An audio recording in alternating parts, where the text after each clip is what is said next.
توشہ خانہ سے کیا ملا حساب دینا ہوگا۔ اسلام آباد ہائی کورٹ کا عمران خان کو بطور وزیر اعظم ملنے والے تحائف کی تفصیل عام کرنے کا حکم۔ ریمارکس دیے 20% رقم ادا کر کے گفٹ فروخت کرنا عجیب ہے، یہ پبلک انٹرسٹ کا کیس ہے۔ تحائف صرف وزیر اعظم نہیں، سب سے واپس لانا چاہیے۔ جو چیزیں گھر لے گئے وہ واپس لیں، چاہے 20 سال پرانا معاملہ کیوں نہ ہو۔ معاملے کو متنازع نہیں بنا رہے، قانون سے کوئی بالاتر نہیں۔ جو کچھ توشہ خانہ سے لیا گیا وہ سب آئندہ سماعت پر بتائیں۔ باہر سے آئے سب تحائف نمائش کے لیے رکھے جانے چاہیے۔ لوگوں کو غلط فہمی ہے، عمران خان پر پابندی لگا دیں گے۔ پاکستان کی سیاست عمران خان کے ارد گرد گھومتی ہے۔ آپ عمران خان کے ساتھ ہیں یا اس کے خلاف؟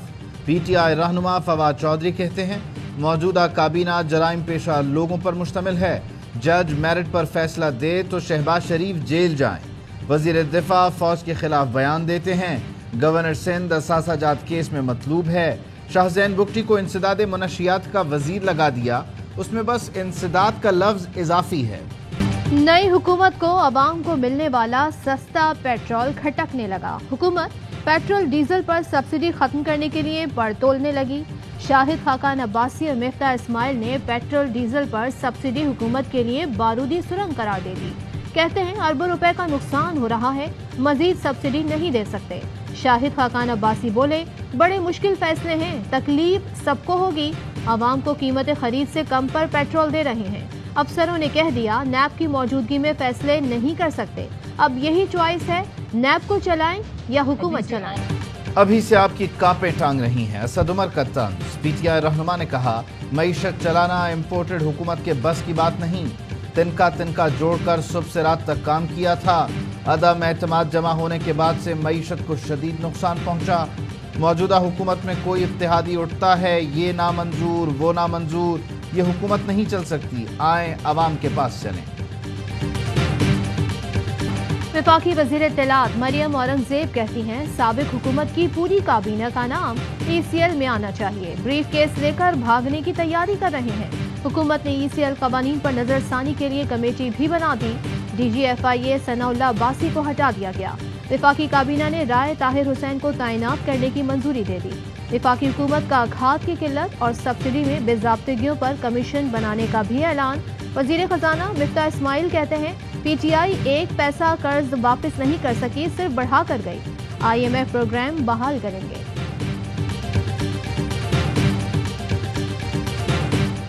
حکومت عمران دور کے قرضوں پر عوام کو گمراہ کر رہی ہے۔ سابق ترجمان وزارت خزانہ مزمل اسلم کا مفتاح اسماعیل کو جواب، ٹویٹ کیا عمران دور میں 3.9 ٹریلین نئے قرضے لیے گئے، مجموعی حجم 17.8 ٹریلین رہا، قرضوں پر سود کی ادائیگی میں 8.9 ٹریلین خرچ کیے گئے۔ سیاست ہم انشاءاللہ کریں گے جب وقت آئے گا۔ آج ہمیں ایک بطور ایک یکجاں دو قالب ہو کر ہمیں اس چیلنج کو ہمیں حل کرنا ہے۔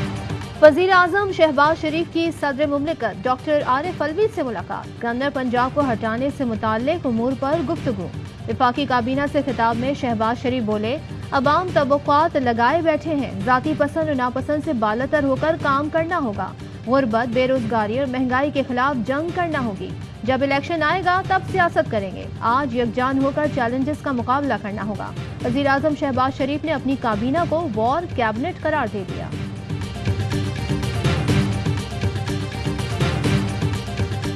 غیر فطری امپورٹڈ حکومت سے حالات نہیں سنبھل رہے، مجرموں کو بھرتی کر کے جمہوریت کا چہرہ مسخ کیا گیا، قوم آزادی اور خود مختاری پر رتی بھر سمجھوتے کو تیار نہیں۔ عمران خان کا پارٹی اجلاس میں اظہار خیال، کہا انتظامیہ رکاوٹیں پیدا کرنے کی حماقت سے گریز کرے، عوام کے سمندر کو قید کرنا ممکن نہیں۔ کل مینار پاکستان کا جلسہ ایک نئی تاریخ رقم کرے گا۔ لاہور میں پاور شو کی زور و شور سے تیاریاں، فیملیز کی بڑی تعداد میں مینار پاکستان آمد کا سلسلہ جاری۔ ناصر باغ سے تحریک انصاف کی بڑی ریلی نکالی جائے گی، نوجوانوں کی بڑی تعداد جمع۔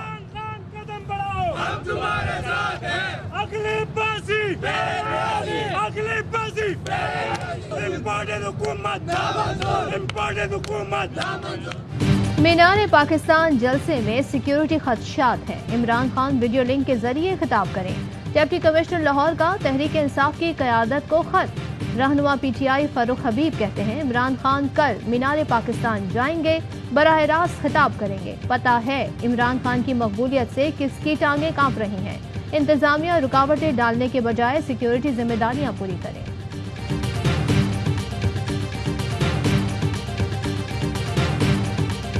آرٹیکل 63A کا مقصد پارٹی سے وفاداری کو یقینی بنانا ہے۔ ضروری نہیں جو حاصل کرنا ہے وہ 63A سے حاصل کریں، ہم نے آئین کو مجموعی طور پر دیکھنا ہے۔ صدارتی ریفرنس پر سپریم کورٹ کے ریمارکس۔ جسٹس منیب اختر بولے ٹکٹ ہولڈرز کاغذات میں پارٹی پالیسی اور ڈسپلن کا پابند ہونے کا حلف دیتا ہے۔ حلف کی پاسداری نہ کرنا بے ایمانی ہے۔ پارٹی سے انحراف کو کینسر کہا گیا ہے۔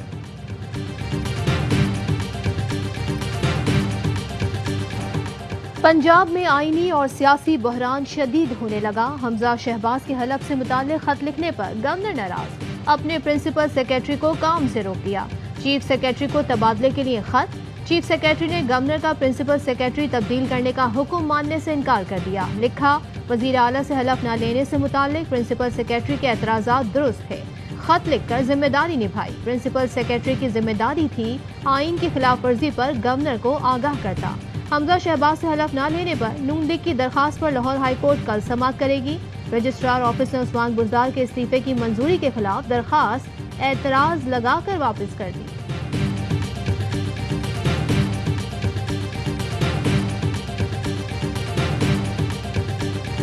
ڈان لیکس اسکینڈل کے مرکزی کردار طارق فاطمی کو وزیر اعظم شہباز شریف کا معاون خصوصی مقرر کر دیا گیا۔ نوٹیفیکیشن جاری۔ 2018 میں ڈان لیکس انکوائری کے بعد طارق فاطمی کو جس عہدے سے ہٹایا تھا آج اسی عہدے پر پھر تعینات کر دیا گیا۔ زمین کھا گئی آسمان نکل گیا، 14 سال کی دعا کہاں گئی؟ والدین کے لیے ہر لمحہ قیامت۔ 7ویں جماعت کی بچی کی گمشدگی کو 4 دن گزر گئے۔ بچی کہاں گئی، کون لے گیا؟ پولیس کو کوئی سراغ نہ ملا۔ دعائے زہرا کے والد کا کہنا ہے بچی زندہ سلامت واپس چاہیے۔ بچی کو گھر کے دروازے سے اغوا کیا گیا، تاوان کے لیے کال آئی، فون نمبر پولیس کو دے دیے۔ ایڈیشنل آئی جی کراچی کی متاثرہ فیملیز سے ملاقات، ہر ممکن تعاون کی یقین دہانی۔ دادو کی تحصیل میہڑ میں 9 بچے زندہ جل گئے۔ وزیر اعلیٰ سندھ کہتے ہیں ایسے واقعے ہوتے رہتے ہیں۔ 2 دن بعد میہڑ کے آتش زدگی سے تباہ گاؤں پہنچے، کہا تحقیقات کے لیے چیف سیکرٹری کی سربراہی میں JIT بنا دی۔ متاثرین کے لیے 5-5 لاکھ روپے امداد کا اعلان۔ متاثرہ افراد کہتے ہیں کہ آگ مخالفین نے لگائی، گولیاں مارنے کی دھمکی بھی دی گئی تھی۔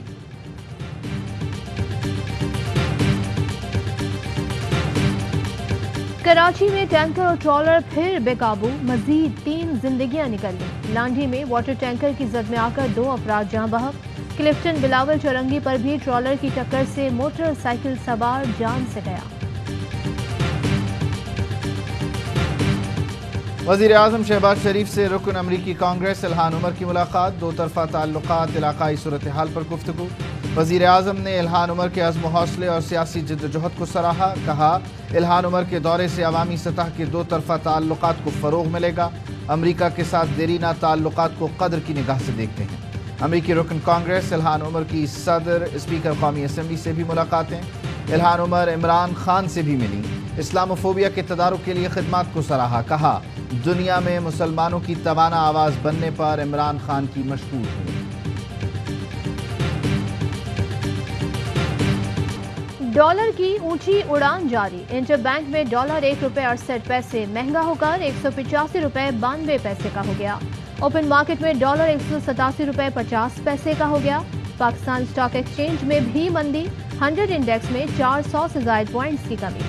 حماد اظہر کہتے ہیں صرف 2 دن میں ڈالر 4 روپیہ مہنگا ہو گیا، اسٹاک مارکیٹ بھی نیچے چلی گئی۔